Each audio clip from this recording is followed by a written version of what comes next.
Welcome everybody. And so first of all, you have your download for today, if you have obviously downloaded that already. So today's lesson episode is going to be vases for cakes and display. Okay, and so we're going to Scott's going to bring in the camera here, so on the overhead camera, there we go. So this is the vases for cakes and display, and so this is going to be really like a second part of like last week's class. Last week's episode was basket toppers, and this is another alternative to baskets, but it's similar but a little bit different in using styrene shapes to create different shaped vases. And so I'm going to be showing you. Let's start off with like creating a Posy bowl shape. So the Posy bowl shape I'm going to do is I'm going to do this in Wedgwood style. Now this is Jasperware. So Jasperware is a Wedgwood. We'll talk a little bit more about that in a moment. But of course this type of Posy bowl you could do in metallics, you could obviously airbrush, you could sponge. So you could do this to look like a pottery bowl. You could do this also in terracotta using some of the like a Kerry's mold. You could do sort of like a little like I'm going to show on the flower pot. You could do some of those details. So you could actually use some of the molds to do this all in like terracotta. So that would be really nice, like say on a summer outside garden wedding. Okay, so it's really just showing you a concept, and then you can of course run with the ideas there. And in air drying clay as well, this is a really nice one to use for like a table centerpiece, or as I said, you could do this again on top of a cake. Now, and that's going to be the first project, and then I'm going to then go on to show you how to make a little flower pot. So I'm going to show you how to make a flower pot. And again, this could be used obviously on a birthday cake. You could do this in sugar, which I've got here, or in air drying clay. And I'm going to show you how we use that. And then actually also that uses like the smaller part left from when we did the basket from the styrofoam cone. And then I'm also going to show you how to do pressed sugar. So the vase actually that's on the front of the your download there, that is actually made from pressed sugar, where we actually take sugar and vinegar and you make it like damp sand, and you can pack that into different shapes. And you can make vases and bowls and all sorts of things there, and they can be decorated with royal icing, or as it talks about when we come on to that, you could also use as an alternative instead of using styrofoam. So some of you might not have access to all the different styrofoam shapes and things, so you can actually just make sugar ones and cover them. They would be a little bit heavier, but that's an alternative you could also use. Okay, so anyway, so we're going to start off with the Posy bowl vase. So this is perfect for a round arrangement. So this was actually designed, this particular cake here, this was actually the topper of a cake, and so this is actually was done from a wedding cake class I taught several years ago, actually about 10 years ago this class was. But this is the vase I created to go with the sort of periwinkle blue hydrangeas, the pink roses, the obviously lilac, we've got lily of the valley. Of course this is pre-Flower Pro, but this is of course also all of these things are possible with the ultimate filler flower mold, and obviously you know your roses and things like that. But as I said, this is made in a sort of a Posy bowl shape. So a Posy bowl would be like for a round arrangement. So this is, as I said, this is it's not exactly the same one from the cake, but one I did for another class. But this just gives you an idea about what it would look from the top, all right? This is quite old. As I said, this is over 10 years old, this particular topper. But as you can see here, this gives you the sort of the idea of this style of topper. So when we talk about a Posy, all right, a Posy is this round, almost like a half ball shape. And a lot of brides carry Posies. And we talked a little bit about Posies in the wiring episode, okay? But a Posy gets its name from obviously that sort of shape. And actually the nursery rhyme, ring a roses, a pocket full of posies, tissue, tissue, we all fall down, comes from the time during the Great Plague in England, where ladies would walk around with a posy, or what is called in Victorian time a nosegay, all right?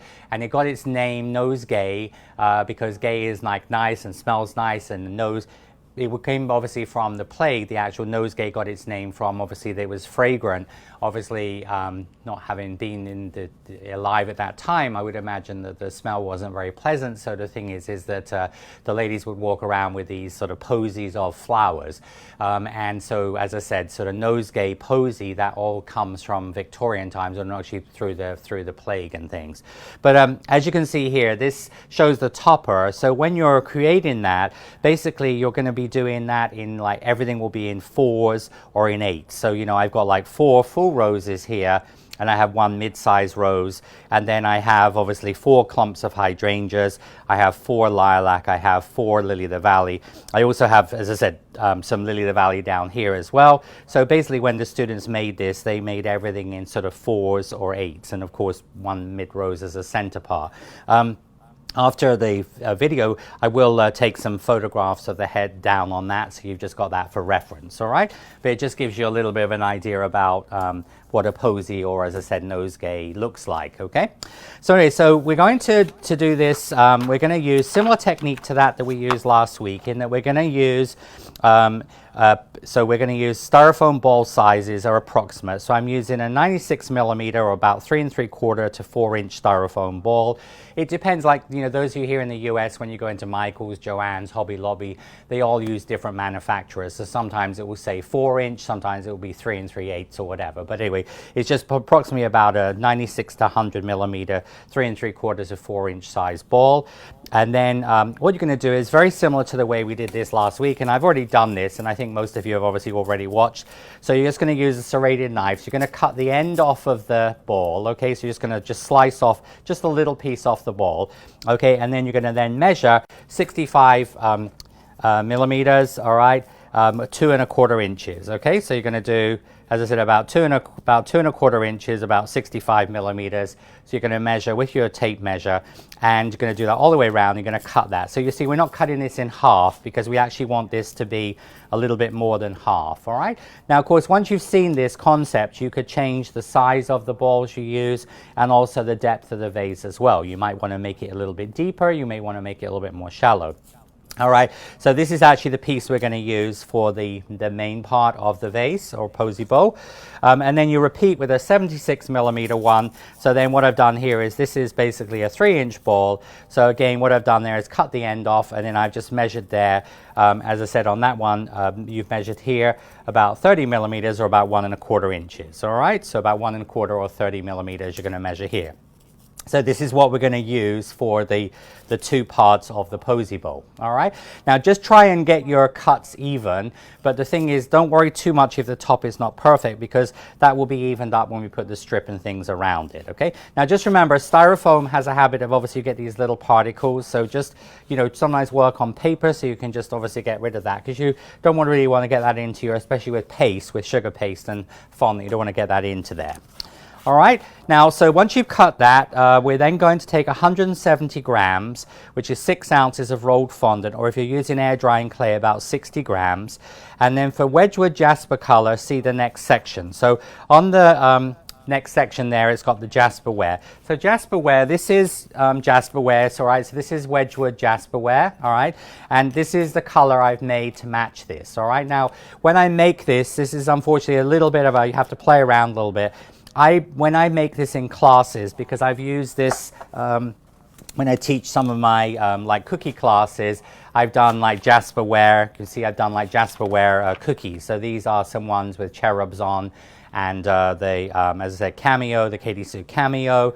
This is the Creative Cake System. This is the Rose Medley by Kerry. But when we do Jasperware, Jasperware comes in many colors, but the blue is the most popular. So what when I sort of make this color, and of course it doesn't necessarily have to be exact, I mean, but basically what I've done is I've used a purple, so I used a high precision scale, 3 grams of Chef Master No Fade purple, 1 gram of royal blue, and then 1/2 gram of rainbow dust gray. All right, so basically it's a sort of a purple, blue, and a little bit of gray. All right, so you can just play around with it. But of course, you know, this is just giving you an idea about making it as a sort of a china vase. You could also do this like Royal Albert, you know, like for example, Royal Albert's very famous one is a rose one. My grandparents had that, my nanny and granddad, with the sort of the yellow and sort of reddy burgundy colored roses on. So you could do this in white, and you could paint this, all right, so if you're good at painting. So there's lots and lots of ways of taking inspiration from different china patterns and sugar bowls and things like that, and then just sort of creating that in, as I said, with painting, with piping, with paste, whatever. But anyway, so that's how you get the Jasperware color. And as I said, so we've got 170 grams of that, which I have here. And so what I'm going to do here is then I'm going to add 1/4 teaspoon of Tylose and vegetable shortening fat to this amount, okay? Now, This is going to just modify the fondant, all right, because, and then another, when I actually taught this in my class, what I did is I used like 70% fondant, 30% gum paste. And so this will give you a similar technique. We're just going to add 1/4 teaspoon of the tylose to the 170 grams of paste there. And then we're going to put in a comparable amount of vegetable fat here. All right, and of course the air drying clay, you're just using air drying clay, but just with the sugar one, because the sugar paste is a little bit softer, we're just going to just put the tylose in here. Now when we, a little later on, when we talk about the top of the, doing the decorations on here, it has the normal formula for modifying fondant, like for your pine cone molds and things like that. We normally use 115 grams to 1/4 teaspoon. So I'm using a little bit more fondant here with less, you know, the tylose is just a little bit less than would normally be. So this is just going to give a little bit of body to the product. Once we've done that, we're going to then, so you're going to add your teaspoon, and then you're going to then roll out 2/3 of the paste to, so you're going to just take about 2/3 of your paste approximately. All right, so I'm just going to take about 2/3 of my paste. And we're going to roll this out. So this is going to be rolled out here to approximately 20 centimeters, or about an 8-inch circle. Now you're going to do this straight away. And what this will mean is that once this has been put onto the styrofoam shape, this will help it dry a little bit more quickly. You could use straight fondant, but the thing is going to take a little bit longer to dry. All right, now you're just going to just roll out your paste. And want to try and keep this as round as possible, because if it ends up like the shape of England or the Florida Keys, you know, it's going to not be the right shape. So you're just going to make this out.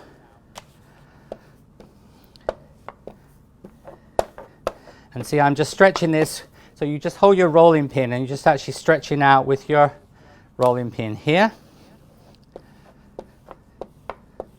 I forgot to get my little needle or pin out, but if you do get a little air bubble, just go in there with a little needle. Okay, so you want to just, so this wants to be rolled out, so this wants to be about 20 centimeters or about 8 inches across. Okay, now we're going to, once we've done that, this is obviously your top edge, so this is always like if you're covering a cake, would be the side that's going to be on top. All right, so you're now going to then, once we've done that, we're going to turn over. All right, so we're going to turn over and we're going to spread some piping gel onto there. So you can just take some piping gel.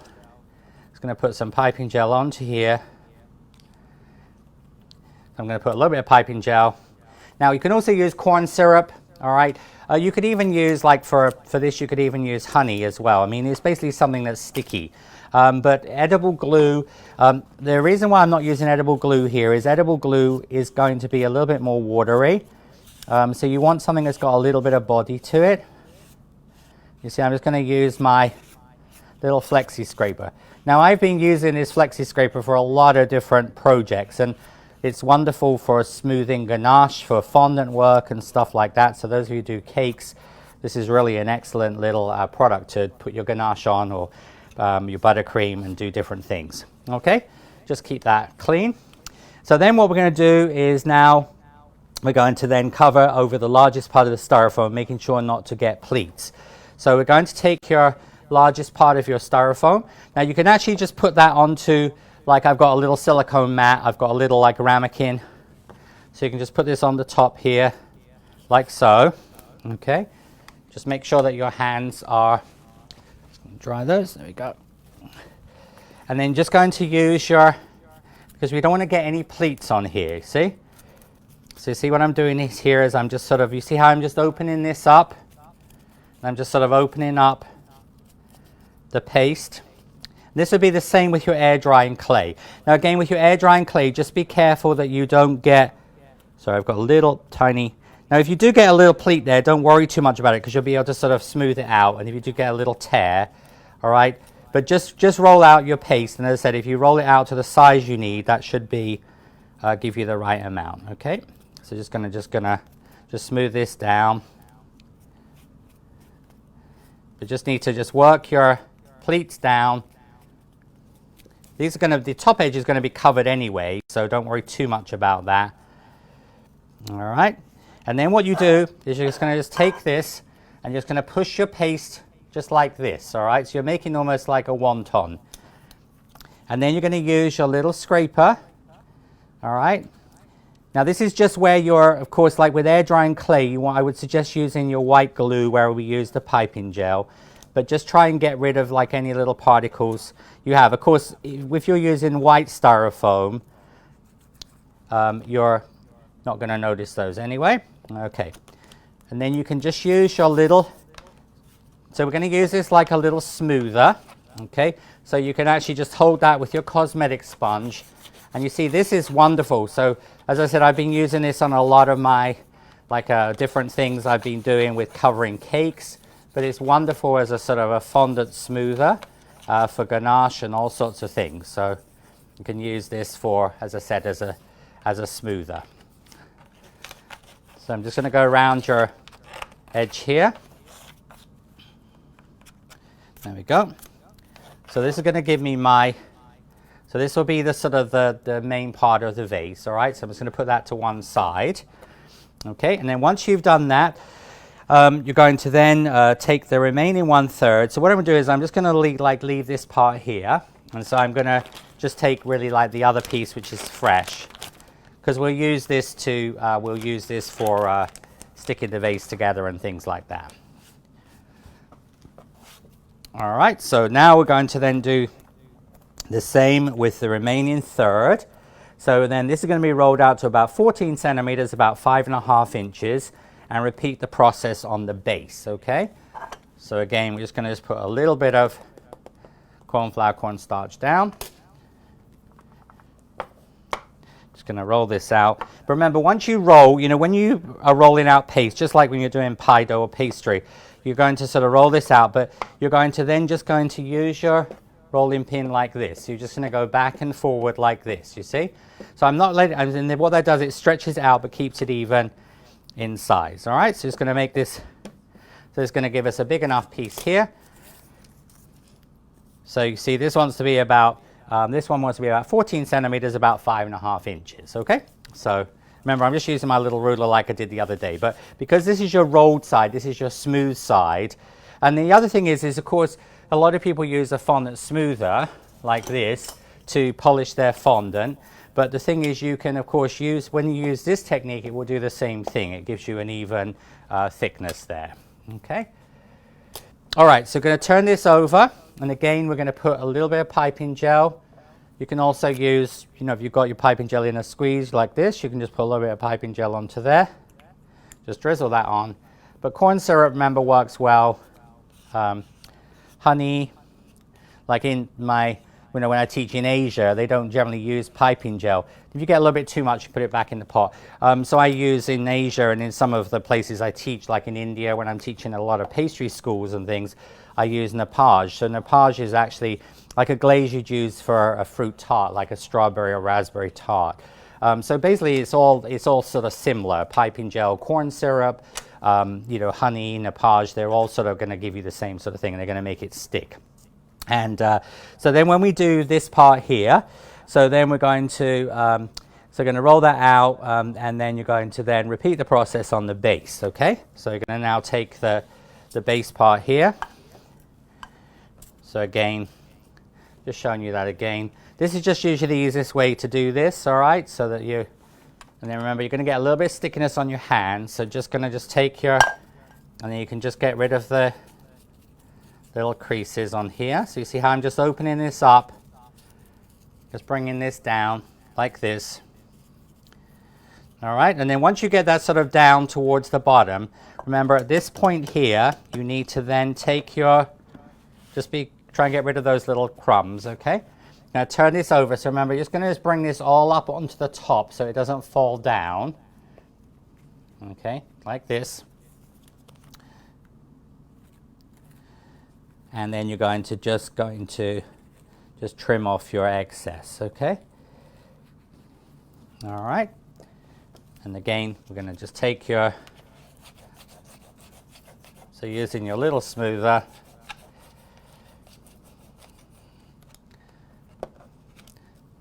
okay. Again, you can use your So you see I'm using my little smoother, my little flexi scraper. So this works really, really good for this, all right? So that's going to go to one side.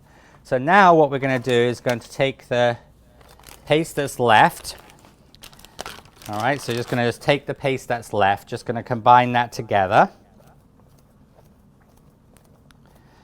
Now, of course, this might have some little particles of styrofoam in, but this is, of course, you're not going to sit and chomp your way through the vase. So the thing is it's not, but as I said, it's just unfortunately with styrofoam like this. Now, I will tell you, if you have a hot wire cutter, like we use here, a hot wire cutter for cutting sort of foams and things like this, but it's a bit bulky to bring into set. But if you use a hot wire cutter, the advantage of a hot wire cutter, it almost like cauterizes the foam, so it almost like melts the surface, so you won't get as much problem. And they said you can buy little battery operated ones or electric wire cutters. Now, so what we're going to do now is going to take the remaining, roll out half of your leftover paste to 9 centimeters, 3.5 inches. Okay, so now we're going to then just going to give that a little knead.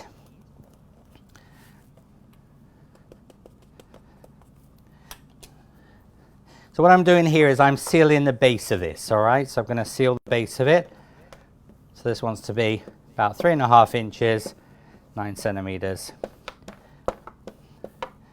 There. All right, so I know that's going to be fine. There we go. All right. Now you want to use, I'm going to use a piece of paper, all right? So I'm going to use just a little piece of parchment paper or just regular paper is fine. Just turn this over. And then what we're going to do is, and then apply piping gel to the paste. So we're just going to put just a little bit of piping gel onto here. So remember, I use the piping gel in a larger, and then this is a smaller needle tip applicator. This is the one I use for my glue for my air drying clay as well, okay?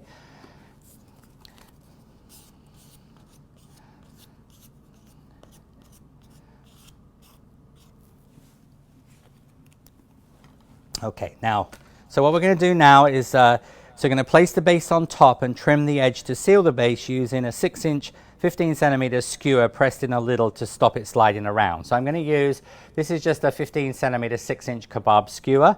You know, most like Asian grocery stores, you can buy kebab skewers for like sauteing things in different sizes. So I use the small, I have like 5-inch, 6-inch, 7-inch, 8-inch ones. So I'm just going to cut around here. This just sort of stops it sliding around, that's all. And having this on the parchment paper just makes it a little bit easier to handle that. Now, piping gel doesn't affect the paste in any way, so you can just put that back into the bag, okay? So again, then I'm going to just take my little skewer here, and you see I'm just going to, with my skewer, I'm going to use that just to hold it. You can also, if you don't have a little mini knife, you can actually use your little flexi scraper also to clean that edge off, okay? So you see how we've covered the bottom of this, all right? Because this will be like and so from a point of view, if you were doing this air drying clay, it means it seals it all. And of course, just like we talked about the other day with flower pots, you could also put like the little felt pieces on the bottom there, the little silicone or felt stick-on feet you can buy, you know, to stop it scratching. But obviously this wouldn't scratch because it's not like a clay vase, a clay flower pot. I'm just going to pop that to one side. So now I'm going to take about a number 7 size of covering paste. So I'm going to just take my size guide. So I'm just going to use a small piece of paste here. Just about a number 7 is going to be enough here. So about number 7.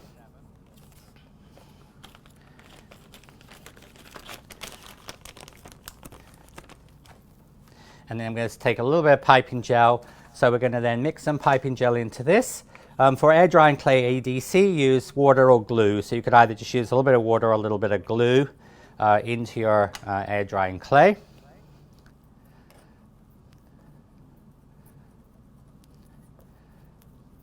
But, you know, as I said, this could be done in all sorts of colors. You know, remember, you could paint it gold or silver. You can sponge it. You can do it like, as I said, think of it like painting like on china. So you can do all sorts of things with this. And so using this concept, you could actually make like a little teapot. You know, you could use like a ball, but use more of it. And your little base, you could make like a teapot, and then you could have flowers in the top of it. You know, so you could do all sorts of things. You can make teacups with flowers in them. So, you know, it's just an alternative to using, obviously, a real one. But it's nice to make it all handcrafted. So then what we're going to do is going to then spread thickly in the center of the base, not too close to the edge. So I'm just going to place that into the middle here. This is going to be quite thick, because what we're also going to do, this is just going to help to level it out as well, okay? So once you get that into the center part there, I'm just going to take the base here. I'm going to put this on the top. All right, so you're going to put this on the top, and then you're just going to like level that out. All right, so you can see in front camera. So you're just going to just sort of level that out. If you want to get extra, you can use a spirit level. Also on most iPhones, you can do like the level app as well, which I use when I set up cakes. And then what I'm going to do here is I'm just going to, once you get that level, I'm going to just push the skewer through just until it comes down to the bottom there. All right, so we have now like a vase kebab, okay? And that's ready for drying. Now, so then what you would do is you then would allow this to dry, okay? So allow to dry, then decorate as desired using Katy Sue Designs Flower Pro molds with Wedgwood theme in white. So you can either use flower paste, you know, like you could then make little flowers. So for example, with the ultimate filler flower, which I'm going to talk about this on the pressed sugar, but you could make like little flowers. You see, you could use with those. You could also use modified fondant for non-floral items. You know, like for example, if you were going to use some like the creative cake system, like the rose medley, the rose garland medley, you could use that. You could do lots of different, as I said, types of decorations with the different Katy Sue molds. And then you can adapt the theme of the molds based on your colors. Let's say, for example, you were doing this in a pale aqua color. You could use seashells around it. You could use obviously like the seahorses. You could use some of the, you know, the different Katy Sue molds for themes like a beach wedding. So there's lots and lots of fun things you can do there. And then of course you could sponge it. You could do airbrushing, and you can make it in yellow or gray, then paint silver or gold. And then you're going to use a strip of molded element around the top. So just like we did for the basket, you always want to have a recess to put either your moss or some paste in there to arrange your flowers. So you're not going to see all the wires going into the top. But I'm going to show you how to do the sort of like the Jasperware look, all right? So, so if you come over to here, all right, so basically onto the next sheet there. So it talks about the color. It also talks about variations. So another, like here on this black and green cake, that actually was made as an urn shape. So what I did there is I actually used an egg shape. I just didn't have one to show you the actual egg, but all you do there is you just buy a styrofoam egg. You can get these in all different sizes. So rather than using part of, say, a 4-inch ball and a 3-inch ball as I've done today, you would just use one egg. And you cut off the top and you cut off the bottom, and then you would then follow. So here, for example, you'd use a 10 by 15 centimeter egg, which is 6 by 4, and then you're going to cut off to the base, and then 4.5 centimeters, 1 3/4 inches from the top. And you see, then that becomes then the base. You see, so basically that just sits here like so. So you have, and this would give you a more of an elongated. I had one of those. Sorry, just.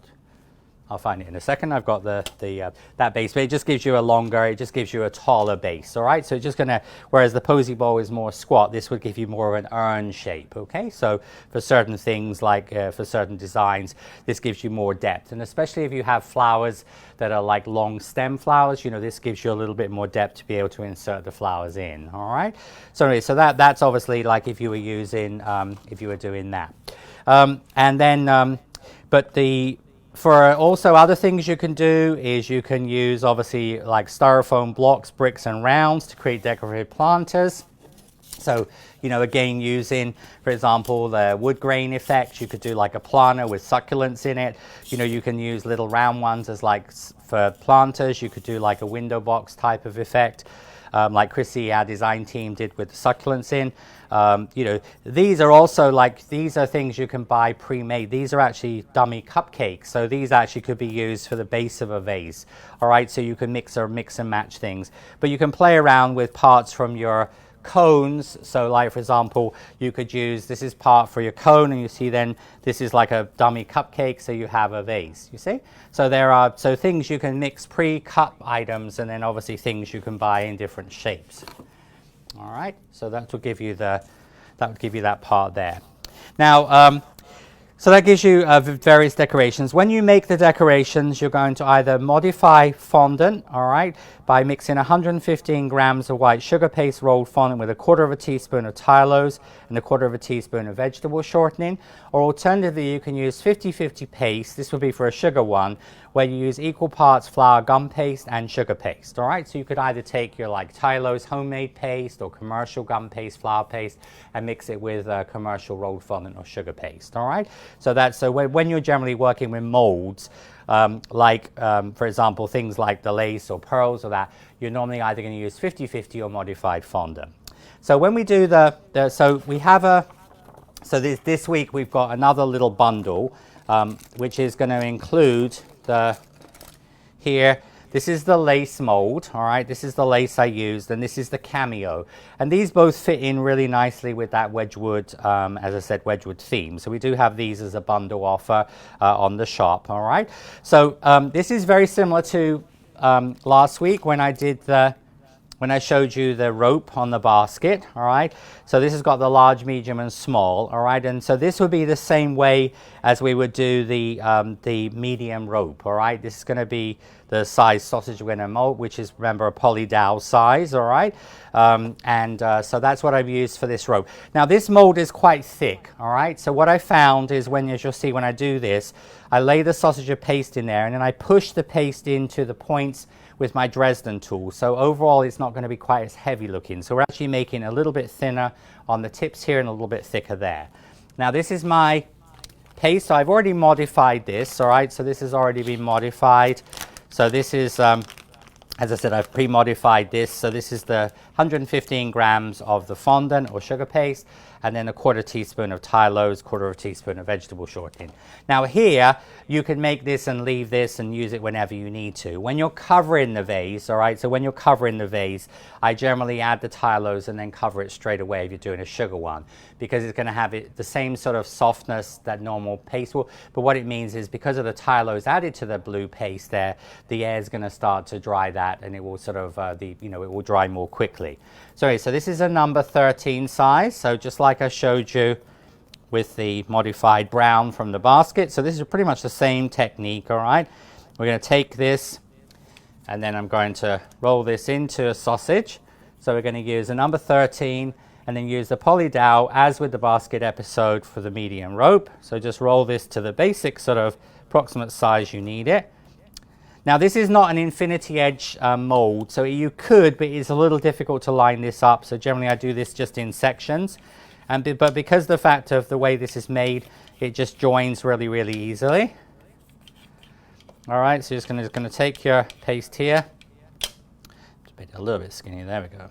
There we go. All right, going to roll that through, and then you're just going to take your paste, and you can put just a little tiny bit of shortening in there, just a little tiny bit on your finger if you need to.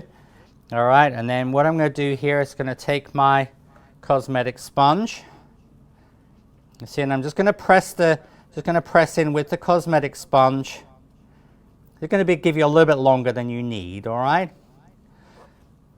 Do you see how I'm just going to bring this in with the cosmetic sponge, and then with your Dresden tool, what I'm going to do there with the Dresden tool, I'm pushing that. You see how I'm just pushing that into the tips of there like so. You see, so it's going to actually be a little bit thinner on this edge part here, because I found that if you, I won't do the whole thing, but just to show you this, all right, but you're just going to press this in, then just as you go, all right, so just going to kind of come down here. So you're just going to spend a couple of minutes on that, so you're almost like, pulling the paste down, and then you can just go in with your cosmetic sponge and just sort of push that in just to make sure it's like level. And if you do have any areas that look a little bit thin, you can just patch that with a little tiny piece of paste, but just make sure that you get that right into that inside part. Now you're just going to just make sure that you clean the edges off here, okay?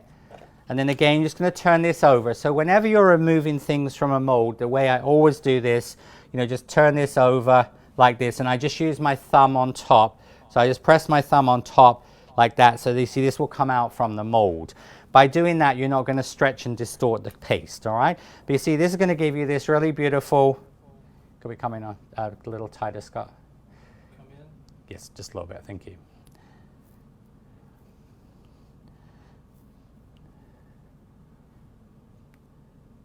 So you can see here, you can see that it has a very nice, the lace is really, really nice, okay? Now, so when you're doing this, so the thing is, of course, you would leave this to dry because I'm going to sort of show you how to finish off the next one. Now, so what you do is you would generally you just decide where you want the front to be, all right? So you're just going to decide where you want the front to be. So you can put a pin here or toothpick or something like that. So like, let's say that's going to be your front.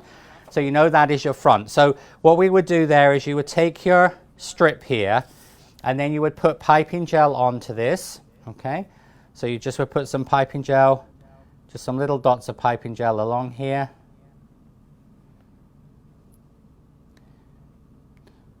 So as I said, you know, I rushed that a little bit, but just make sure you put, you know, just before you take it out of the mold, just make sure you patch it. There are any little areas where it's a bit thin. And you see then what you would do is you take this. So when you're doing something like this, it's like when we cover a cake. A lot of times we will start with things at the back, but if you start at the back of the vase and you come around here, it means, especially if you're doing a longer project, it means you can end up with a seam right on the front, okay? So if this is the front of your, could we come into front camera please, Scott? If this is your front of your vase, can we come in a little bit tighter as well? Thank you. So if you come in, Scott's just going to come in with the camera a little bit. Here we go. Sorry, we're just going to adjust the camera so we can just see here.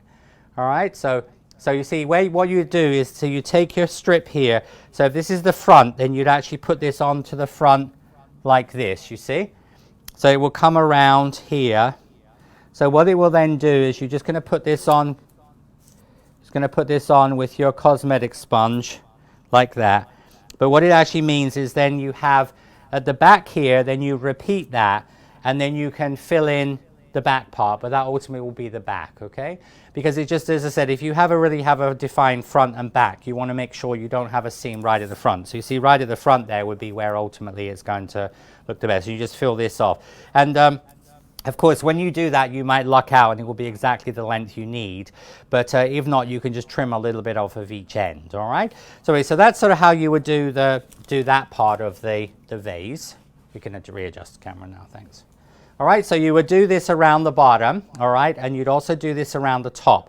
Now, when I did this around the top, of course, again, I've just elevated this up a little bit so you have that rim, because remember, you're going to put a pad of green paste normally in the top of this, all right, to arrange your flowers in.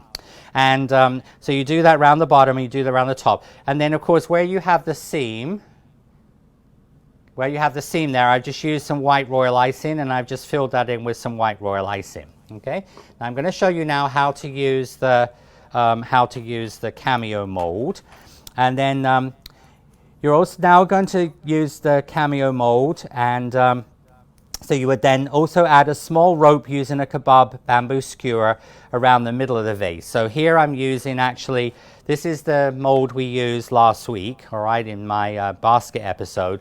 But what you would do there is, rather than making it the thickness we did, which is this, I've just used the bamboo kebab skewer size, all right? So what you'd actually do, so it really is not going to fill the mold up completely, all right? So you're making a thinner sausage, and what you actually do there is you'd put that around the middle of the vase, okay?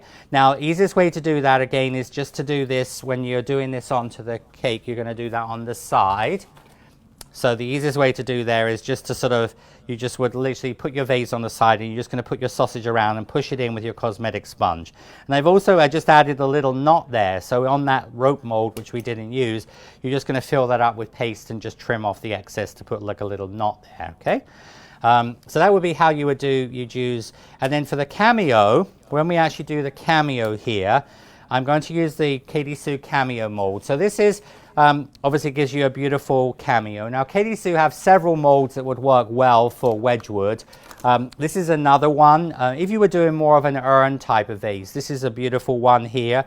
And because this looks like a sort of an English vase, and then you can actually do flowers coming out from here. So if you had a taller vase, this is a nice one to use as well.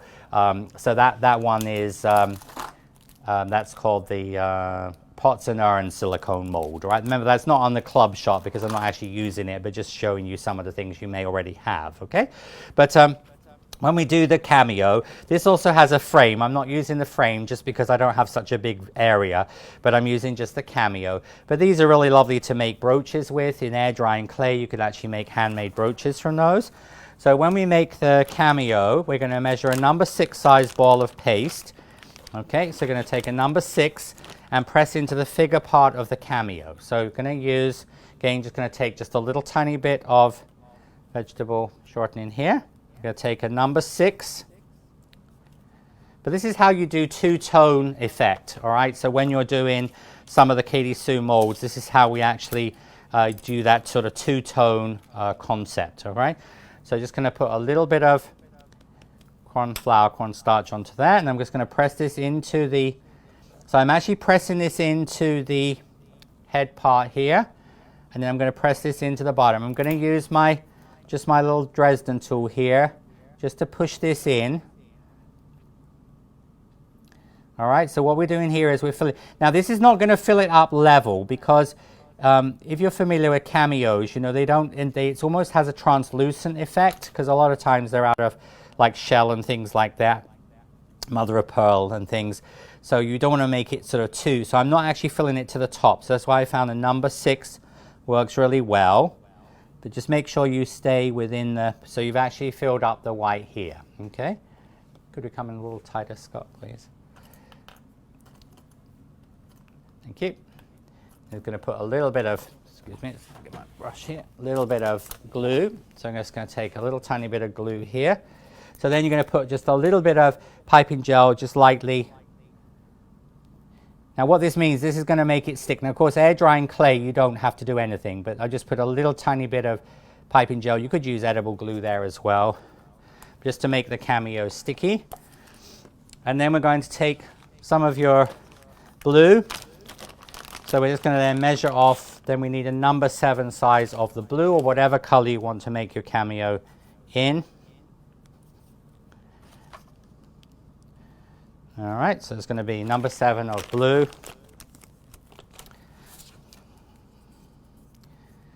And then just going to roll this into a little sausage here. Just come on, I've got a little bit closer in the camera here just so you can sort of see it, and then I'll come out a little bit in a second. Just going to press this in. You see, then you're just going to press this into the back. I'm not filling this up to the top completely, and that's where I use the size guide a lot so that you don't, so things are not quite as thick. But just going to just press this in with your cosmetic sponge. So see, then when you take your Cameo out, you see you'll have your beautiful Cameo here like this, you see? And but if you do that correctly, you won't have any like over fill or anything like that. You're going to get your Cameo. Now, so what we do there is you're going to take the Cameo. We're going to put just a little bit of piping gel just on the back of this. So just going to put just a couple of little spots of piping gel, of course, like some glue onto here as well. And then you take your vase. Now, I've already got 3 Cameos on here, all right? But what you basically do is you're going to put the Cameo. So what I actually did when I did this, I used 4 pins. So I put a pin here, one directly opposite, one here, one here. So like at 12 o'clock, 3 o'clock, 6 o'clock, 9 o'clock. And then that means that they've divided it into 4. Of course, you don't necessarily have to have the Cameo in all 4 places. And you're going to put the Cameos onto the side here, like so. So you see that will give you your little Cameo on the side there like so. So you see that's going to give you a Cameo. Now just be careful it doesn't roll off, and that's why we're using a convoluted foam. Okay, so you can put your 4 Cameos on, and then if you want to let those dry a little bit, you can do. And then we're actually going to take your, going to use your small rope from the basket episode. So we're going to use that small rope, but we're actually going to roll out using your companion tool. So we're going to take some white paste here, and so we're going to measure a number 6 size piece of paste, of white paste, and using the companion tool as your guide. So you're making a really, really thin sausage, and this is showing you how you can actually use these to make all different size trims as well. Now an alternative to this would be to pipe around here. So if you've, in fact, on when I did this on my wedding cake class, the students actually piped around there. They just did it in white, but they actually piped around that with royal icing, with little dots of royal icing, and then these ribbons were piped. But I'm just showing you sort of things related to your products you have already as well. So it just shows you other ways of using this. But so you're going to take your number 6. All right, we're going to just condition this with a little bit of vegetable shortening here. And then we're going to take your sausage. All right, and we're going to use the same concept. So here, we're actually going to use your little companion tool in the same sort of way. You see, I'm making this just really, really thin sausage, you see? All right, and this thin sausage, and this wants to be, this thin sausage wants to be about 10 centimeters, about 4 inches. So we're nearly there. Okay, so you're going to make that into a thin sausage, but it's actually like the size of the companion tool. There we go. This will give you a little bit more than you need anyway. All right, so about 4 inches, about 10 centimeters. But so this is something you have to do. It's a little bit of a process, you know, so you need to, what I did is when I made my vase, I just put it in the food dehydrator, just left it overnight to dry totally, and then, because you're not going to then mess it up. And then you see what you then do, you're going to put these little dots of piping gel around the edge of this. So I'm just going to put some little dots of piping gel around the edge. And then you're going to take your, so here, we're going to pop the, so we're going to use that smallest cavity. You see this sausage is going to be a lot smaller than we've used other sausages. And then you see then I'm just going to press this in with my cosmetic sponge. And if you want to, you can just take like a kebab skewer and just sort of gently press it on top, just to make sure that it's sort of, because you're obviously it's quite deep in there, so just to make sure that's attached into the bottom. And then we're just going to take that out. So you're going to get your little rope. And then what I did is I put the rope around here.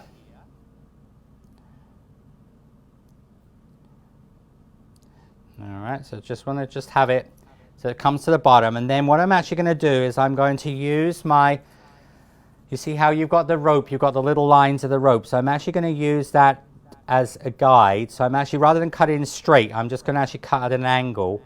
And then you see your rope will come around here. And then this one will just be cut again at the angle there. And they would just come to meet here like so. You see? So that's sort of how you would use the rope mold, but without having like really like, because if you cut straight, you're going to have a seam there, okay? So you're just going to cut at an angle, and that just comes around there like so. All right, and then sort of that is sort of basically your vase. So come in front here, there we go.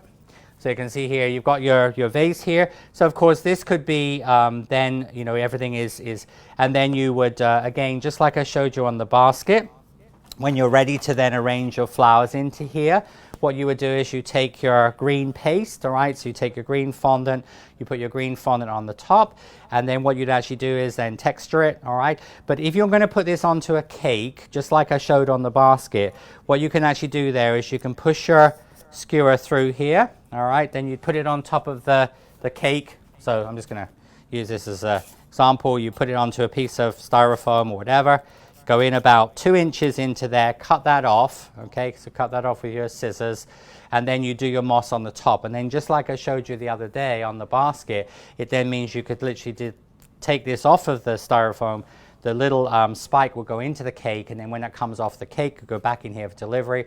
When you're ready to display it, just cut off the bamboo skewer, or you even will be able to just pull the bamboo skewer out, okay? But that just gives a little bit of stability on top of the cake.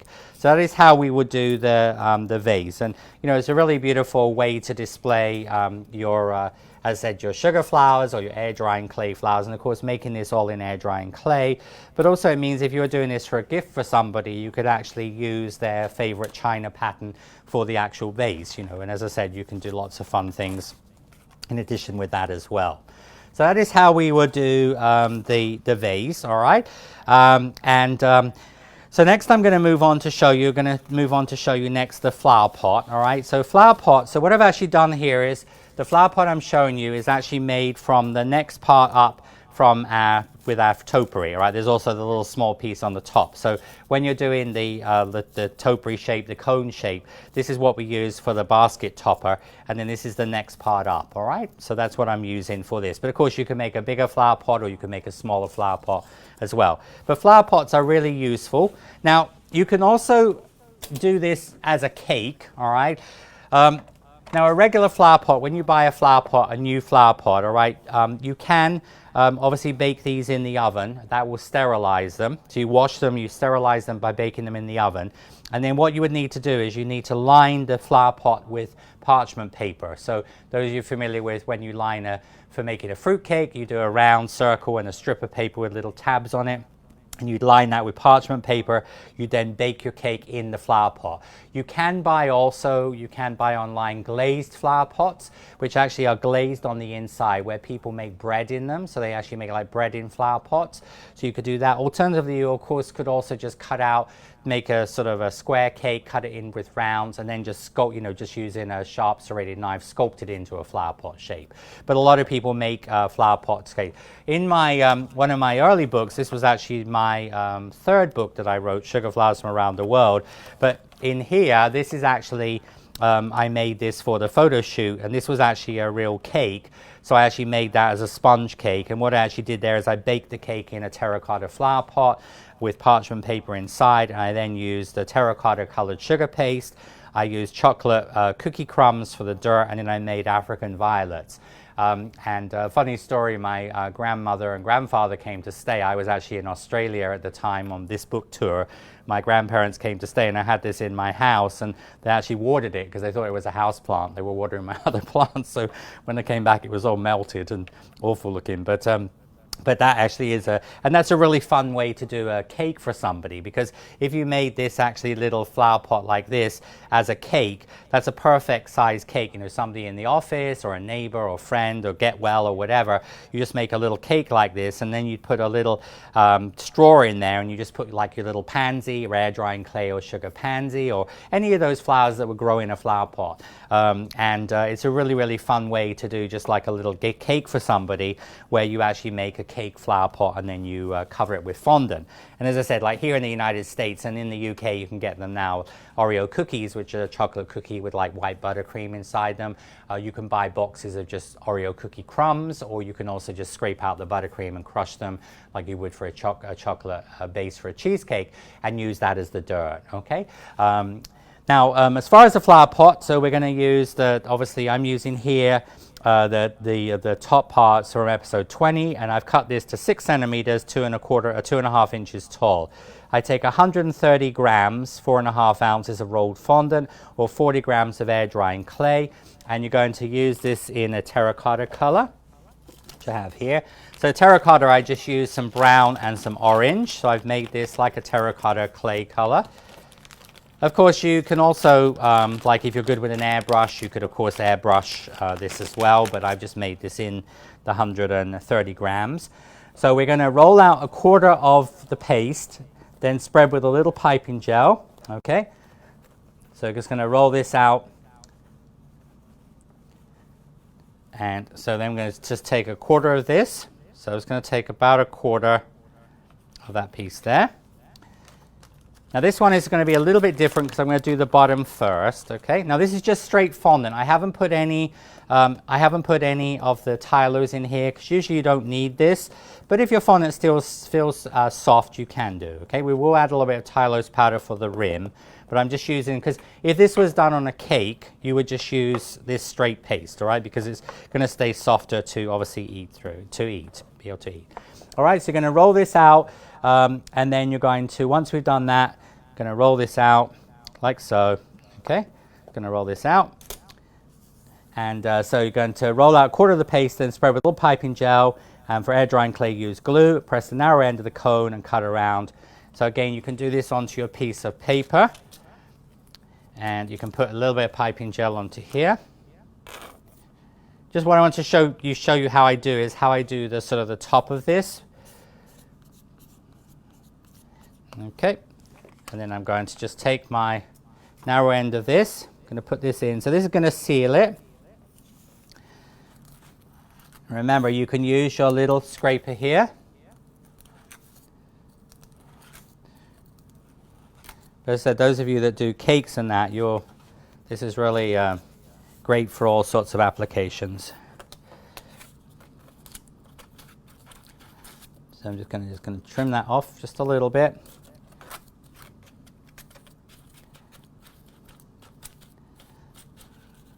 All right, so it's going to just give you the base of the flower pot, okay?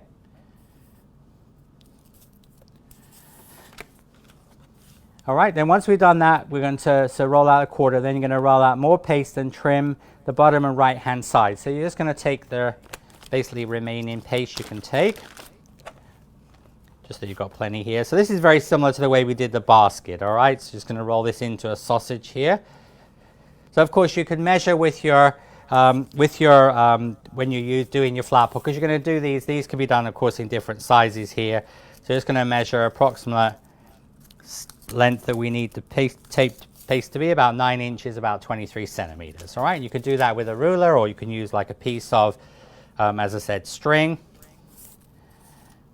All right, so much more than I need here, and then we're just going to put a little bit of cornstarch on there. Going to flatten this down.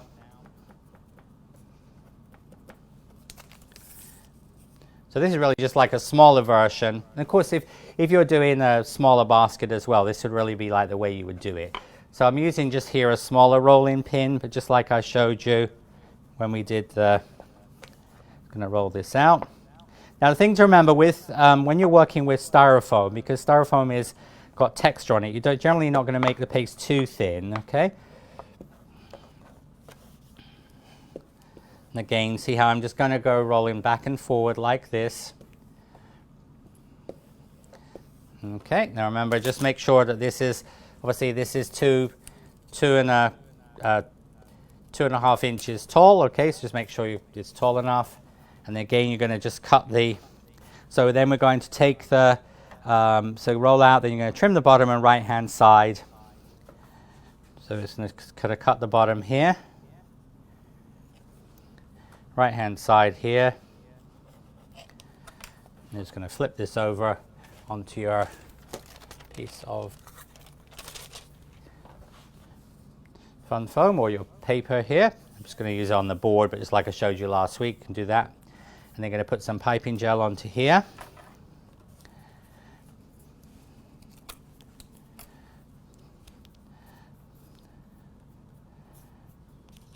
Just going to put a little bit of piping gel.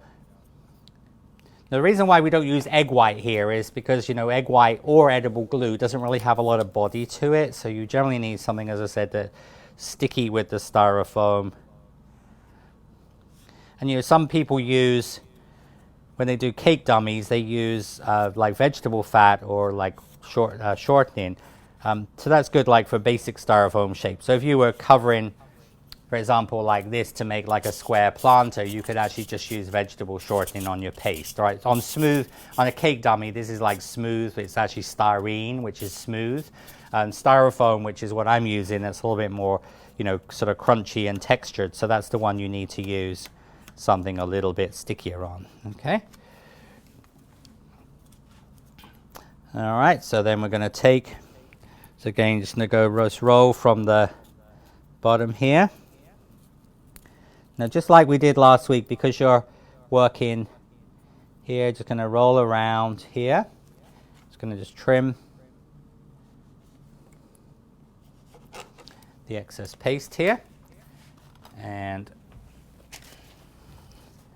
again, remember, you can do things like this also on your crate foam as well. All right, and then we do, you know, this sort of what we call the common cut is like where you make a cut so that you get a better seam. So you make a cut like this. See, then you're just going to peel away your paste here. And then you're going to open this up, and then you're going to just trim that. And it's going to pop this back down here. So you're just going to get just a nice seam, because this will be filled in with softened fondant, just like we did on the basket. And again, we're just going to then just use your, if you find it easier, you can put your, use your bamboo skewer in there as well. But again, you see how I'm just using my little flexi scraper. Now, of course, here, it's not like the basket. You can't really do this with the basket we did last week because, of course, you have all that texture on it. So, but when you have a smooth surface. So again, we're going to now remove the excess paste. Now, of course, for, you know, air drying clay, you could totally just buy a clay flower pot but it's nice to, you know, sometimes you might want to do custom size or custom height to a particular project. So now what we're going to do is going to take the paste that's left. Remember, don't worry about the it being a little sticky, because you can just work a little bit of shortening into here. Piping gel, as I said, is not affected by it's just going to make it just a little bit softer. And then we're going to take the leftover paste and add a little tilers to tighten it up. Now, you won't need all of it, so probably about 3/4 of that.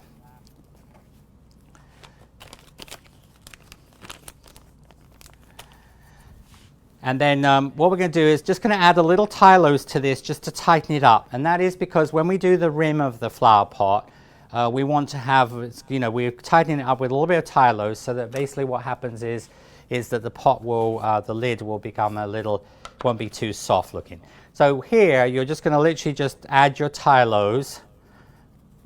So I'm just doing like a couple of little dunks in there. So you're just literally just modifying a little bit like when we did the vase, all right? So what that's going to do is just going to firm it up a little bit.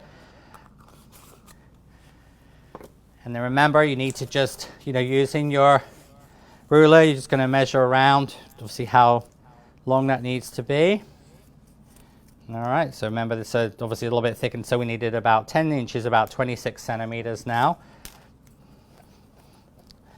And then I'm going to roll this out.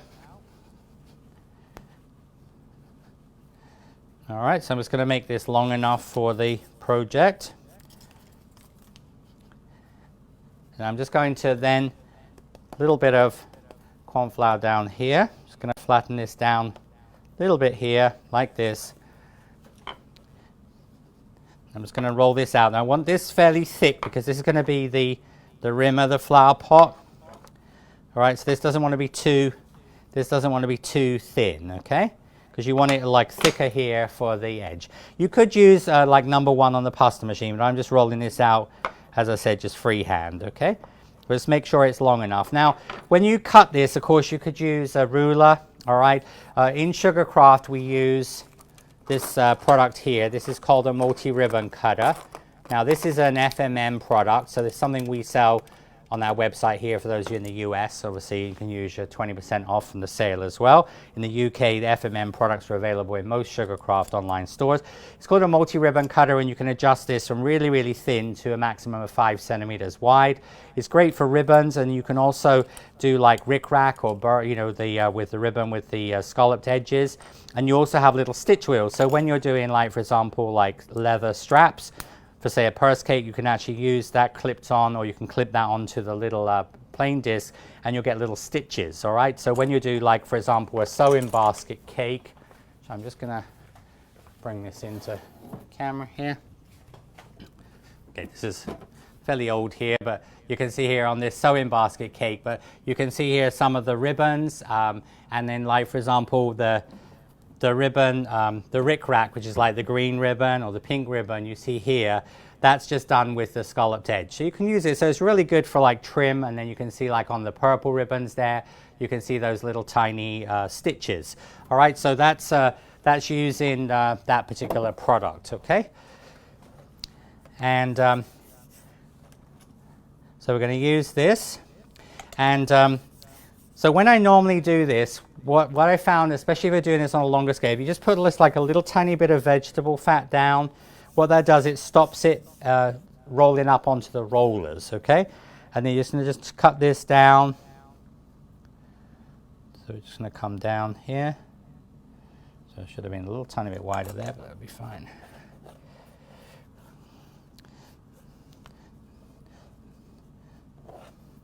Okay. And then what I'm going to do is I'm going to use my Flower Pro Flexi Scraper, and I'm just going to go at an angle like this, And I'm going to go in an angle like this, just to give you that little angled edge. I'm not really trying to cut into there. All I'm doing here is I'm just using this to sort of give you like a slightly rounded edge. So you're just going to use it at a slight angle, you see? So you're just going to get that because a flower pot has a little bit of a rounded edge onto there. And the same onto there, okay? Now when we put this onto here, I found this is a good little tip, and this is also will work on the vase as well. So what I'm going to do is you're going to take I'm using just a little silicone mat. I'm going to put a cosmetic sponge onto here. So I'm just elevating this. You could use like a lid. So this is something approximately about 5 millimeters or so thick. All right, I'm doing a little lid. And then what I'm going to do is I'm going to put the flower pot upside down onto that. Okay, so what I've done is I've elevated it. Okay, so there's actually, so the cosmetic sponge you can see is there. And then what we do here is we're going to then take a little bit of piping gel. And it's going to put a little bit of piping gel.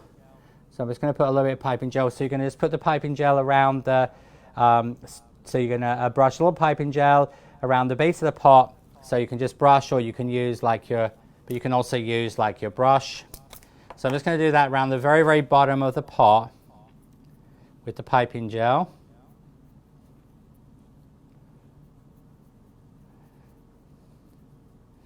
And then you see what we do is then so of course you need to make sure where your seam is, because you'll have the back seam and that together, which is here. But what we then do is you put this on like this. So you see how you're actually going to do that. So we're just going to go around the flower pot here like so. But you see what we've done, because we've elevated the flower pot with the piece of sponge, but you could just use like a little plastic lid, just sort of something that you think is going to give you the right sort of recess. And then you can use a pair of scissors or a knife, and you can just trim the other end of that. All right.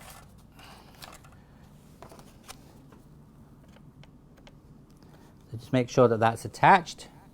But then you see when you flip this over, okay, see what it's going to do is going to give you a perfect, it's going to make sure the top is level, and it's going to give you a perfect rim there to put for your flower pot, all right? And you can use the same sort of technique that we used. Take a cookie cutter. You could just use like a cookie cutter or a jar, and you're just going to go round like that, just to make sure that you get that nice and round. All right, and that would be basically your flower pot, okay? And then all you do with the flower pot, you're going to let it dry like I showed you last week, so I'm not going to show you that again. But like I showed you last week, now remember we've got, this is the fondant I have left from the band, so that, remember, is modified. So that's got a little bit of Tylose into it, all right? And then we have a little bit of the original sugar paste roll fondant left.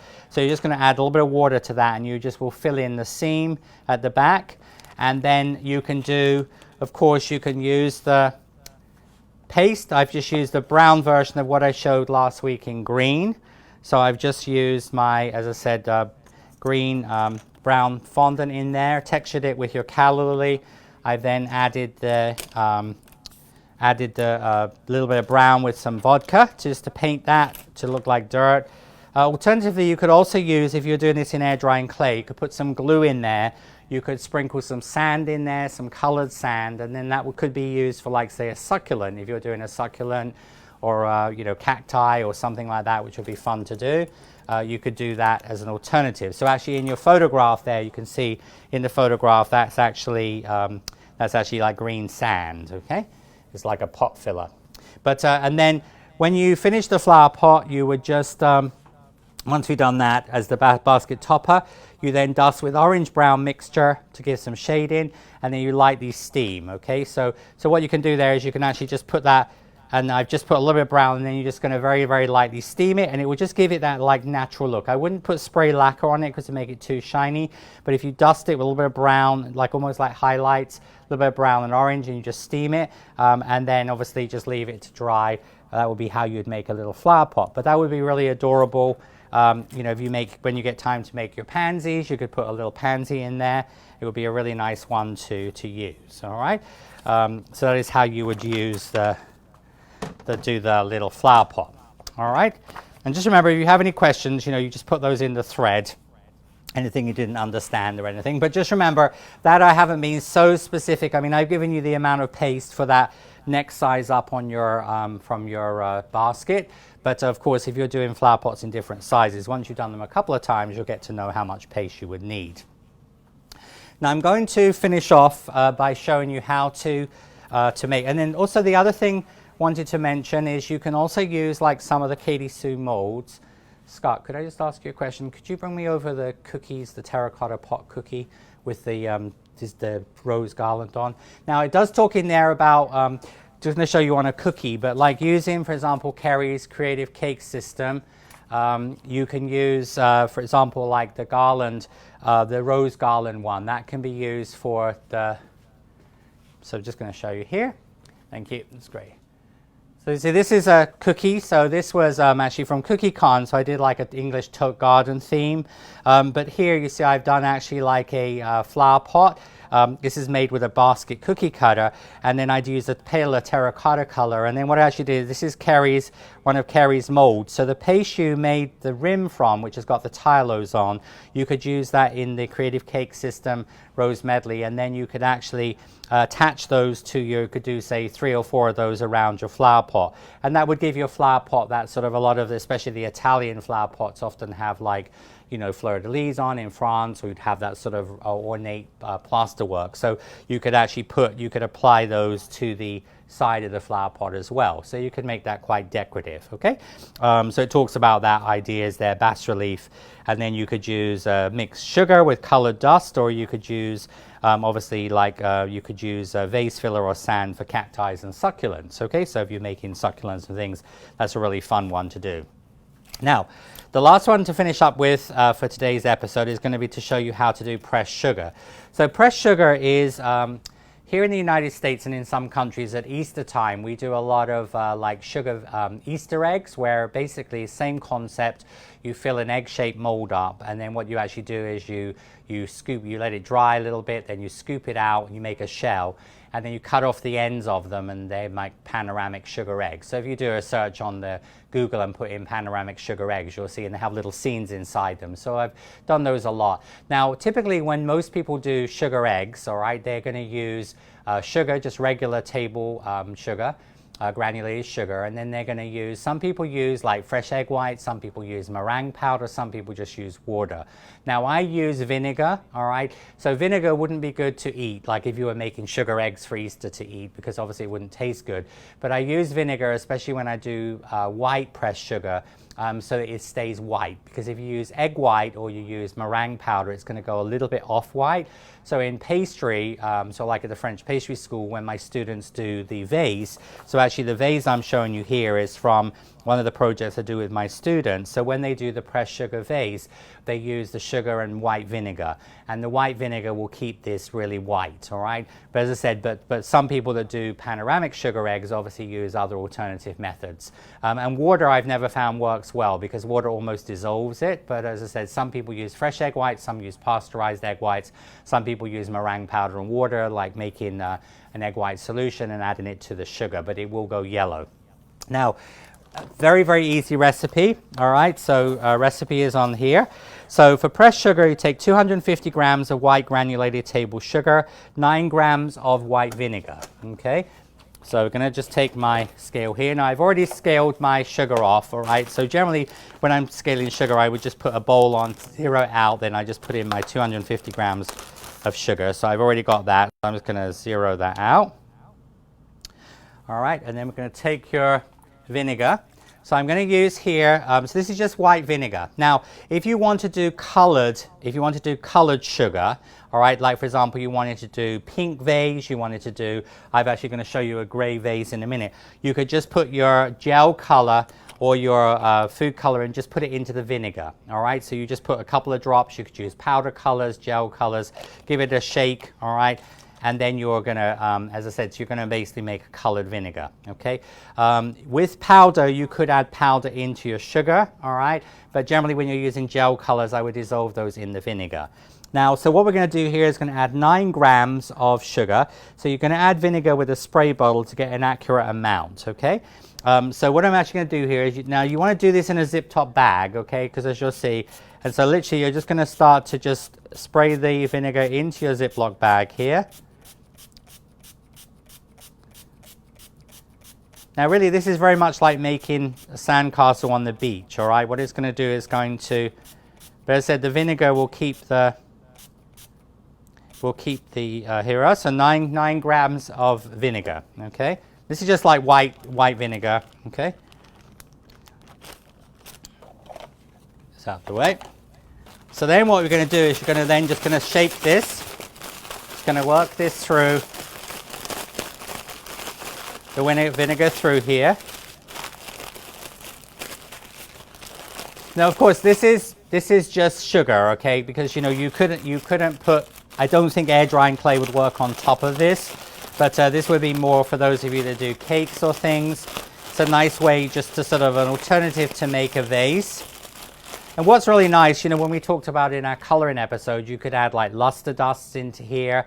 You could put some of like, remember like the sparkle dust, the hologram dust. You just would add those as part of your sugar, okay? But when you color it, you're generally going to put your coloring into your vinegar. Now, of course, if I color this whole amount, then I'm going to waste my vinegar. So what you could do is you could just, you know, also you could just have your, you know, approximately how much you think 9 grams is, and then just mix up that amount. But vinegar is not an expensive product anyway. But you just see, you're just literally making like a damp sand here, okay? So I'm just going to move these out of the way for a second so I can get a little bit of room here just to bring in my other things. All right, so when we are doing this, so then what we're going to do is, so you mix well to create a damp sand consistency. For a solid base, pack like a sand in a bucket on the beach and place a mat, cardboard or piece of card on top and flip over. Now, so you can find all sorts of things around the house. You can find, you know, these are like for, you know, condiments and things like that. This is for a little tart shell. All right, these are just little, you know, like portion cups. You can use cups like this. All right, I've used here, I'm going to talk a little bit about this one in a moment, but as I said, so you can create all sorts of things with this. I'm going to just show you a solid base. This is a little bit messy, all right, but as I said, it's sort of, it's easy to work if you just work on a piece of parchment, and then you can put the, sorry, I'm just getting my little spoon I've got here, which is, there we go. Sorry, I've just lost my little spoon. I had a little green spoon earlier. There we go.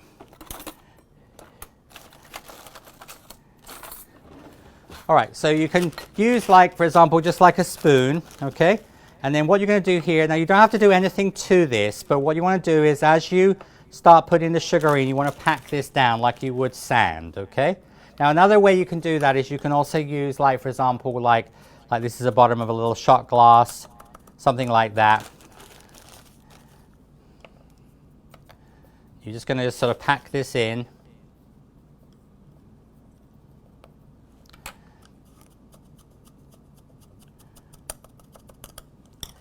Okay, and then you can just take your little scraper and you can just do this. Just going to scrape off your excess paste here, like that.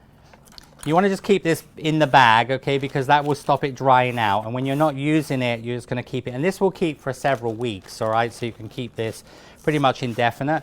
And even if you do find it gets a little bit dry, just add a little bit more vinegar to it because the vinegar will evaporate. Now, generally speaking, there are several ways to do this. So I've just found my little green spoon. You could use a piece of parchment paper, you could use a piece of card, you could use, like, for example, your little silicone mat like this, anything like this can be used. But what you want to do is you want to put something on here so you can flip it, all right, like this. And then what you do here is you flip this upside down, but it also doesn't really want to be anything that's too flexible, okay? But as I said, so you can put this onto parchment because obviously it's small, but on something bigger you want something a little bit more rigid. And you're just going to take that off and you see how it's going to give you your pressed sugar base, all right? So that would be like how you would just do a solid base. Now, of course, you could do, like this just shows you some examples. So this is what this will look like once it's dry. See, so you get this pressed sugar base. This is, for example, just using a little small tart shell, you see, like this. This is, for example, done in the one I'm going to be showing you, in fact, in a moment, all right? This is just a slightly bigger one than I do with my students at the French pastry school. So that is how you would make the little bases, okay? And let's move those out of the way.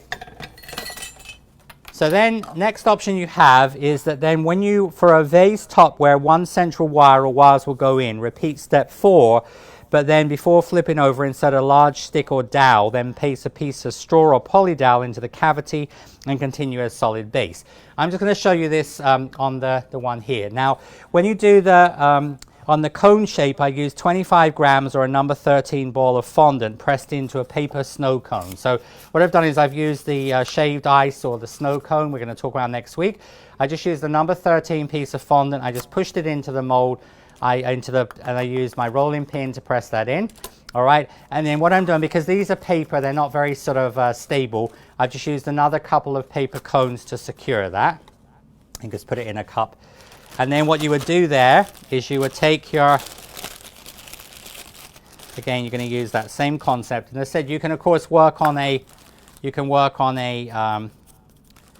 piece of parchment paper or something, but you see how you're just going to sort of pack the, but like using something like this is good because you can.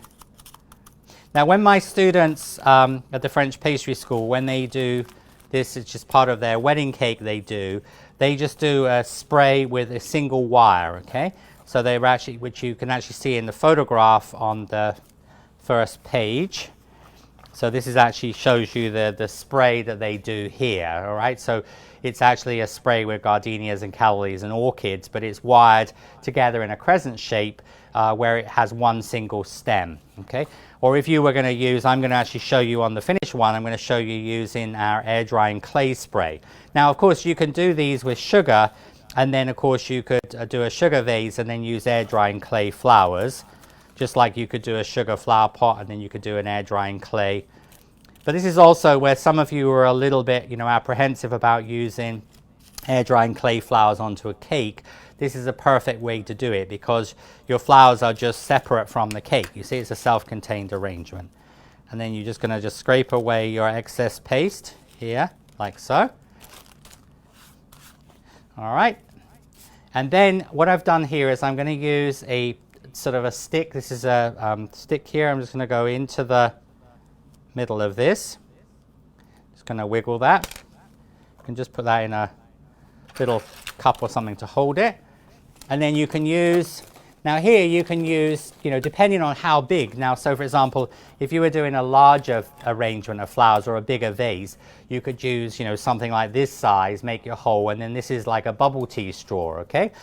These are the poly dowels, remember, these are the ones with the little ribs on them, all right, the poly dowels for doweling cakes, but these are wonderful flowers. But also here, you could just use a regular, this would just could be used like a regular drinking straw, okay? And that's like an in-between. This is also a bubble tea straw. And so what you can do there is you can just put that into there as far as it will go. You can just cut that.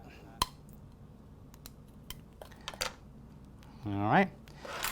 And then what you would then do is, again, you just would take like your silicone mat here. Just going to turn this over. And then I'm going to pull the cardboard ones, the two outside ones off. I'm going to pull this out. I'm going to take this out there like that. All right, now don't worry if that's a little bit off because it's not going to matter. I mean, it's just making a hole in the middle, you see? And of course, you can reuse that over and over again. And then you'd put that to one side. Just be careful. And then what I normally do is put these in the food dehydrator. All right, now if you pack something in there, all right, if you pack it, when you turn it out, if you can see it's got like a crack in there, just the easy thing is just put it back in the mold, just repack it. You need to pack it nice and tight in the mold, all right? And now the third option would be, like for example, if you were going to do something where you wanted to do more of an arrangement of flowers, where you want to sort of put the wires in individually, not as a group, what you can do there is you can actually do like a hollow inside. So what you would do there is, I'm going to show you here just using this little cup here, and I've got a finished one behind me on a larger scale. But so what you do there is you would just take your, again, you see, like, and then if you use like a, that works really well just to pack that in, okay?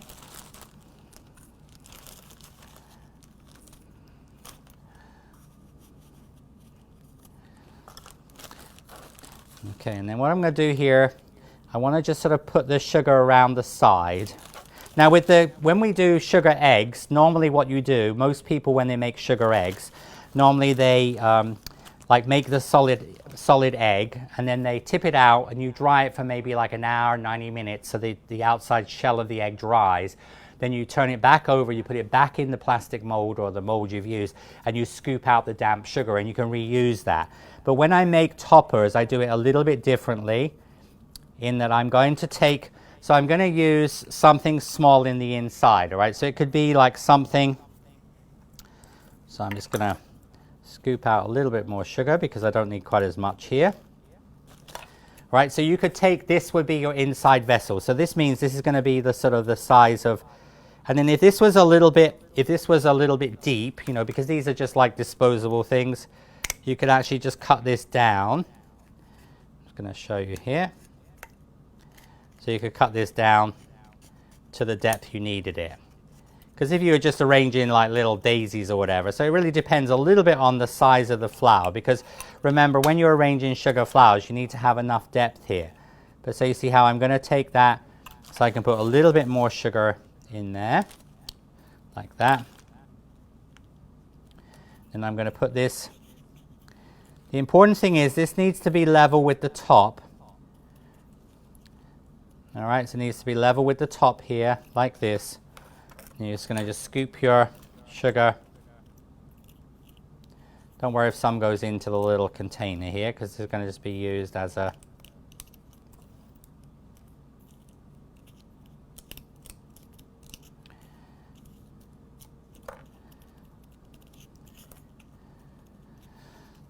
you see, so what you've actually done is that you see how I've actually made like an inside part here with this one, all right?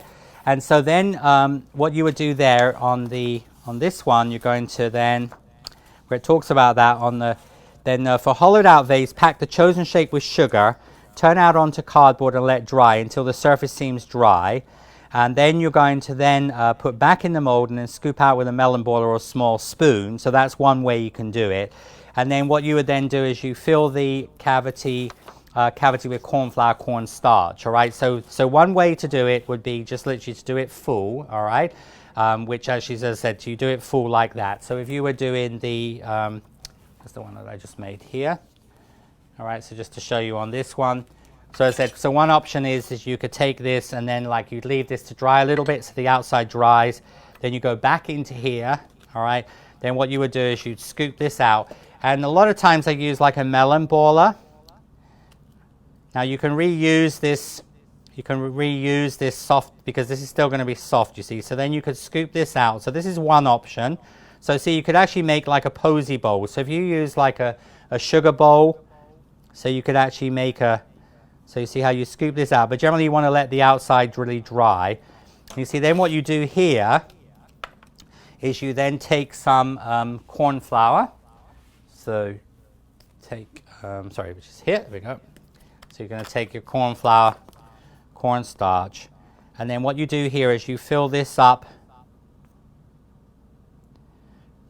So this is the sort of more of a traditional method like I use for, and now the cornstarch does several things. What the cornstarch does, it actually is going to help to make the whole thing dry, but also it's totally supporting the shape, right? Because if you, remember you're only making like a sugar shell, and if you turn it over, and then you don't do that, what will happen a lot of times, it will collapse, okay? Sorry, you can see it's a little bit messy, all right? So it is a little bit messy to do, but I'm going to move these out, right?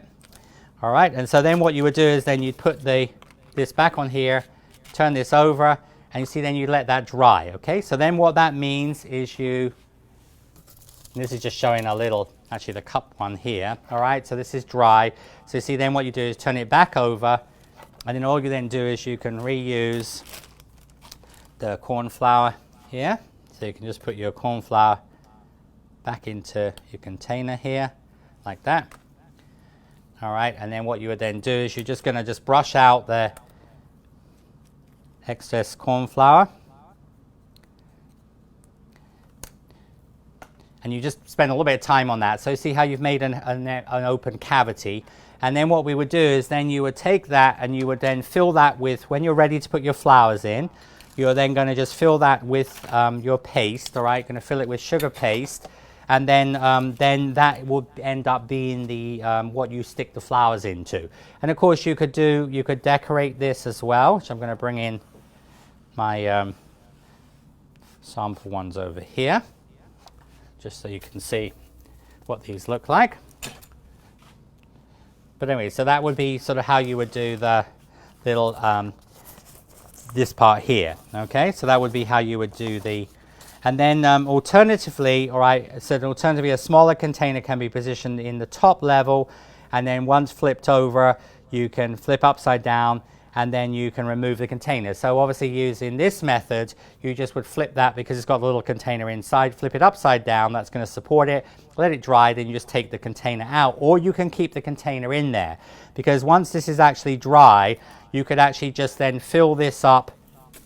You could actually just fill this little container up with sugar paste, or if you're doing air drying clay, you could use some clay in there. You could arrange your flowers, then you just take that and you just like putting it into a planter, then you just put that back in the top of your little sugar vase, all right? But, or you can remove that and then put that in. Now, first of all, when you're doing, so this is a dry one here, all right? So this is a dry one, so of course you just would make sure there's no sugar blocking that. So this is a dry one here, and this is my dry base. And so when you do these, you can, once we've done those, you can be used an alternative to obviously styrofoam covered with paste. Can be decorated with royal icing as shown. Decorate with royal icing using a grass tip on the top to make grass. Now, so when my students do the topper here for the wedding cake, they're actually using here royal icing. And what you normally do there is you're going to do Corneli lacework. Now, Corneli lacework gets its name from Mr. Corneli, who is a French fashion designer.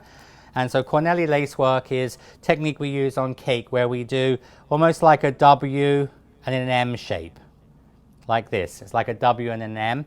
All right, and so when you do Corneli lacework, it's like this, and you're actually drawing, and you don't sort of overlap, but you just go, it's like a continuous movement. This is a 1.5 tip with royal icing, and that is like what we call Corneli lacework, okay? So when you're doing this, this technique on the vase. Now, normally I just put this on a turntable to do, but just showing you just a little bit. I'm going to just show, because we're obviously then overhead here, just so you can see the idea. But all you do there is with the Corneli lacework, you're just going to go over the surface, and just drawing over the surface of this. All right, so you're just going to do that all over the whole vase. Now, of course, if you made this in black sugar, this is going to look really stunning. Of course, you could also make it in different colors as well. So you do that all over. And then on the base part here, all right, what I do there is I'm going to just do like little shell. So I just do like a little shell coming down. So you just generally do like 5 little shells coming down here like that. So I'm just going to do like a little line. And then, so when my students do that, they do this one with it upside down, and they do the base part here. We leave it a few minutes to dry. And then once it's actually been, once it's dry, and then we put it together. And so then you're going to decorate with royal icing. So you then would use generally when we do this. Now, there's a couple of things you can do because you can't really push a dowel through here. So I would generally either make like a little fondant disc, all right? So this would just be, I've just rolled out fondant about 1/4 of an inch thick and just cut it out with a round cookie cutter. Or another nice way to do this is you actually make like a little mini, like a mini wedding cake. So this is just literally a little 3-inch round cake dummy. So I've covered this with fondant. I've actually used the Katy Sue lace mold on here. And then what you actually would do is you would you'd build it onto this disc or onto a little mini cake, and then the idea is you just would take this and then just place it on top of your wedding cake, because you don't want to stick this on the top of the cake, because obviously it's going, and it would also be difficult to put a skewer through this one. All right, so what you'd actually do then is you just would attach that with a little bit of royal icing. So you just would attach a little base like this, and then you'd put royal icing on the top here. And then you see then this one you would position that on the top, like there. There you go. And then round the bottom of this one, all I've done is I've done just like a little, I was going to show you here on the green, okay? But I've just done like a little back and forward, like a little rope design. So you're just going to go back, just almost like a zigzag. So you're just going to go like this with your, this is with a number 2. All right, so I just did a number 2, and then I also have done a number 2 shell. So you see I've just done a little number 2 shell on where the 2 pieces meet. All right, and then but as I said, if you do that on a little plaque or on a little mini dummy cake, then basically your client can just take this whole thing home with the sugar flowers and everything. It's a really cute like topper idea. Okay, now when you're, so this is my back here, so I just know the back. So then when you're ready to arrange the flowers into there, okay, so what you're going to do then, you're going to then, and you could also can decorate the top, like a garret frill could be cut out for the top of the vase, or create a rim out of paste. So several options. You could use your mold, like a rope mold around the top edge. Then you could put a pad of green paste in there. Alternatively, like how my students finish off the piece is, I'm going to show you here. This is actually a garret frill. So a garret frill is a round cutter we use for a cake. You can use obviously like a scalloped cookie cutter as well, like this. All right, so what I've done is I've just rolled out some, this is just some modified fondant. I've just rolled this out, and this can, you can do this well in advance, and just put your flowers in. And then I'm just using here a number 5 tip. But you want something that is just a little bit bigger than the top of the vase, all right? So whatever size you make it. Remember, I made this one in the shaved ice cone, okay? And then what you would do is you're going to put a little bit of royal icing just onto here, like that. I'm just going to place this into the top here, like that. So this is going to almost give me a bit like a sort of a lacy doily on the edge. It's just gonna feel where my hole is there. All right, so that's going to be where my poly dowel would be, like so. Okay, so that is really like your topper, and then you would just take your flowers. So you see, then you would take your air drying clay flowers, and you see then literally that could just go into the, it's going to be a pair of pliers. You could take your, so this is just with your air drying clay flowers. I just added a little an extra rosebud on here, but you're just going to put the air drying clay flowers into there like so, and you see how you'll have this beautiful topper for a wedding cake. See, so that could be as I said, so totally a little bit like the basket, and that totally self-contained, and then that could be put on, as I said, just, and then this whole thing you could just literally place. You don't have to stick it down. You just place it on top of, say, the 6-inch topper wedding cake, and then when that cake's cut, that could just be taken off, and then the client could actually take that home. So it almost looks like a little mini wedding cake. So it's a really cute idea for a cake. It also would mean if you were doing a small, like, anniversary cake, let's say for a 50th wedding anniversary, it's a small cake, then what you could do is you could do this one as a little dummy cake, and then you could have, say, for example, a 6-inch cake, which would be a real cake. If obviously you've only got 12 guests, you don't need a huge cake. So then literally you could just place that on top. So it will look like a little mini 2-tier cake, and then the client could just take this off, and then they could keep the topper with maybe the golden yellow roses, okay? So you can see the Scott's going to come in a little bit tighter here, so you can sort of see, get an idea about like sort of how that would look. All right. So anyway, so that's using obviously the pressed sugar, and you can see this is all decorated with royal icing. Okay, and we'll post some photographs on there. And then this just shows, so this one actually I did in a gray color. So I did this in pale gray sugar. And then what I did is I used, that one was actually just done with this cup. All right, and then what it is, I used this little bowl in the top of it, you see? And so this was done in the technique of just flipping it upside down. And then this one, I've just decorated with the the little flowers, the forget-me-nots from the Ultimate Filler Flower mold. I've used the small rope, the medium rope, the larger rope around the top edge. And then I've used some royal icing. I've done some embroidery on here and some little dots there, just to give you some ideas of variations.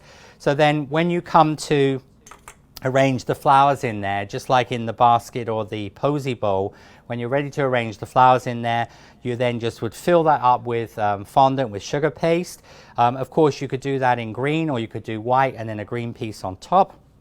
And then just like sticking the flowers in the basket, you just will stick your flowers in there. Now just remember, the depth of this is important, okay? Because if, for example, you had something tall, like say a rose, especially if it's made from sugar, it's quite heavy.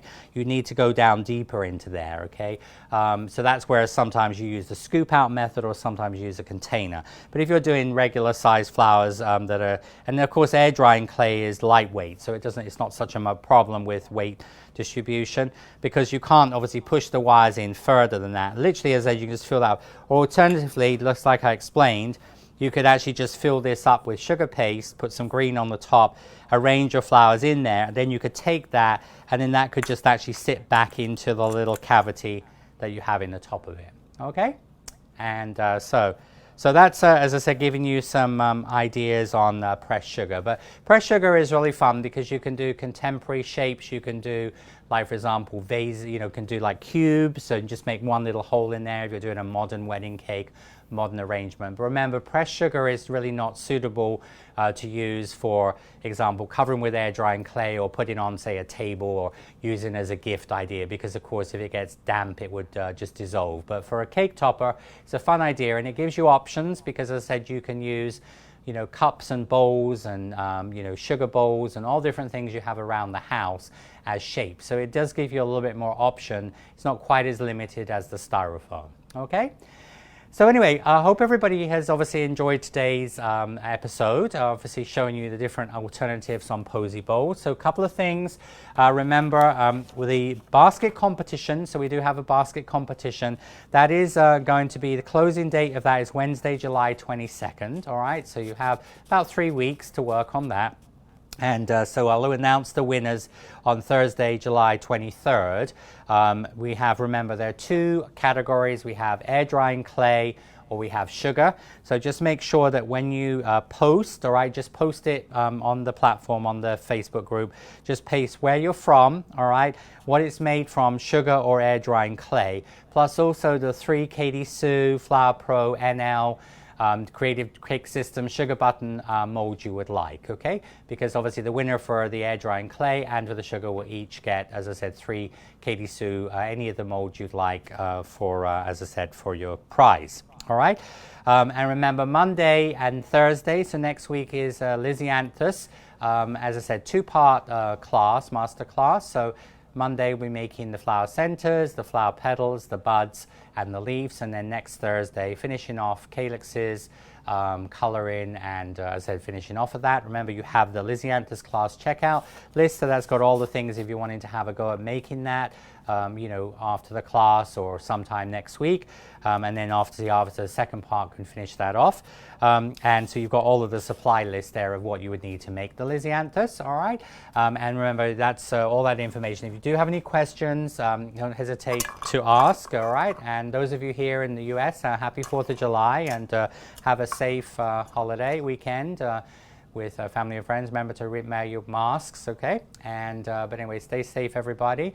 Until Monday, have a great week and weekend, and I'll see you soon. Sweet wishes. Bye.